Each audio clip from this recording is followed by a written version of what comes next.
இந்த இடத்துக்குள்ள நுழையும் போதே என்னையும் அறியாம ஒரு சோகம் ஒட்டிக்கிடுச்சுங்க. இதுதான் ஜாலியன் வாலாபாக் படுகொலை நடந்த இடம். பஞ்சாப்ல உள்ள அமிர்தசரஸ் என்ற இடத்துலதான் இந்த ஜாலியன் வாலாபாக் இடம் இருக்குதுங்க.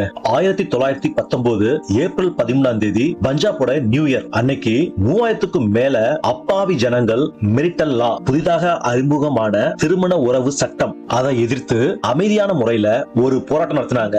அப்போ பிரிட்டிஷ் அதிகாரியாக இருந்த ஜெனரல் டயர் என்பவர் எந்தவித முன்னறிவிப்பும் இல்லாம ஷூட்டிங் ஆர்டர் கொடுத்திருக்காருங்க. நீங்க பாக்குற இந்த இடத்துல எல்லாம் குண்டு பதிஞ்சிருக்கு பாருங்க. இந்த காட்டு மிராண்டித்தனமான துப்பாக்கி சூட்டுக்கு பயந்து ஷஹீதி என்ற இந்த கிணத்துக்குள்ள அப்பாவி ஜனங்கள் பயந்து உள்ள குதிச்சாங்க. இந்த கிணத்துக்குள்ள மட்டும் 120 சடலங்களை எடுத்தாங்க. பிரிட்டிஷாரோட கணக்குப்படி நம்ம சைடுல 379 பேர் தான் செத்துருக்காங்கன்னு சொல்றாங்க. ஆனா உண்மையிலேயே 1000 பேருக்கு மேல செத்துட்டாங்க. 2000 பேருக்கு மேல காயமடைஞ்சிருக்காங்க. தினந்தோறும் நிறைய விசிட்டர்ஸ் வந்து பாக்குறாங்க. போகும்போது சோகத்தோட தான் போறாங்க, என்னையும் சேர்த்துதான்.